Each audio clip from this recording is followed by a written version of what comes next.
What up, y'all? This is your boy Chase Streets. Before getting things started, if you're new to this channel, make sure you guys hit that like button, hit that subscribe button, and also subscribe to my boys Millaboy Gaming and Heemz Gaming for more gaming and live streaming. If you're into that kind of stuff, you may even see your own boy up on there kicking some ass in live streams.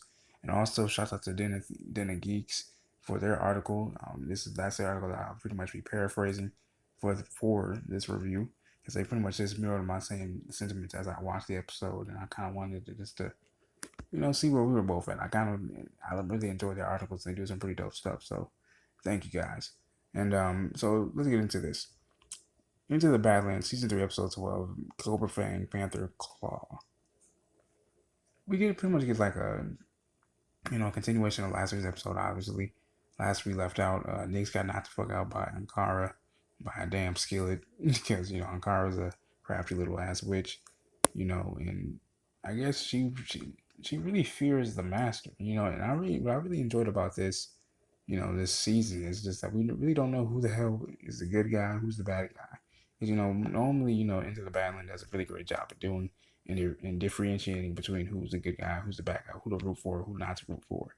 You know what I mean? So in this season, we really didn't get much of that.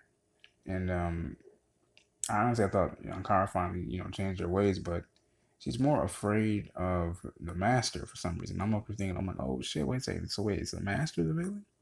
Or is she good? The first battle that we get into is we see Pilgrim literally pull up to the master's monastery and they start duking it out.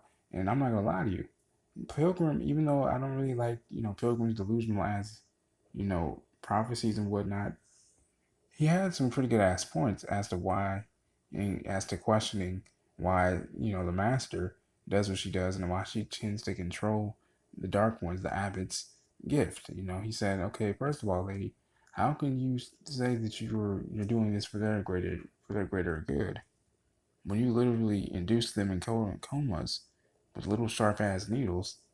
To which I'm pretty sure the master would say to her rebuttal, I'm teaching them how to balance themselves, teaching them responsibility and discipline. Even though they may be a little unconventional. I mean, hell, look at fucking Pilgrim's way of life. How he's trying to discipline his people. Azura, even though it's a real ass place, I guess. And they're the lost children of Azura, as Kara would put it. But you can't really knock the master for doing what she's doing. I mean, she's doing a great thing because she knows how volatile, the abbots would get, especially the ones with the gift period. They would slaughter innocent ass people. So for her to teach them balance, discipline, and responsibility is not a bad thing at all. It's way better than what the fuck Pilgrim's doing. He's just using them for fucking power. So there you go. And another big battle I really enjoyed about in this episode really was finally we get to see the competition between Baroness Chau and Minerva, the Widow. Because, and this is a personal stake for the Widow because, she's been going through hell with the Chows ever since she's been a damn kid. That's how her and Gaius, started their little ship, their relationship, It's a long lost love between the two of those people. And shout out to my boy Gaius for finally summing up his character and really understanding, like, look, man, your privilege does not excuse your blindness at all. I thought that was really cool of him to do that, straight up. But then also, the Iron Fan, where we see the backdrop of it is very terrifying. First of all, it's very sadist, very strange. But then it's also the very place that we see Gaius and Tilda both be tortured. I think in the trailer last week, in the episode of this for this episode, we see Tilda looks like she's getting branded by something, or branded period. So I really liked how that fight went down between Minerva and Baroness Chau because she decapitated her ass. And she walked off like the badass that she is. Completely fucking balanced. Just as the damn master put it. Another thing is, I really enjoyed I don't know why, but I enjoyed this, but I really did. I really enjoyed how, and I think this kind of paraphrases what happens to him later on in the episode. I really enjoyed, the little car ride that Nyx, Sunny, Bajie, and Ankara had. Because, Bajie was talking about all the animals that he specifically didn't eat, that he hasn't eaten yet. And specifically, he mentioned the hawk. And I kind of feel like what happens towards the very end of the episode, he gets stabbed in the gut and he seemingly dies. I think the hawk symbolized that, you know, he knew he was gonna die.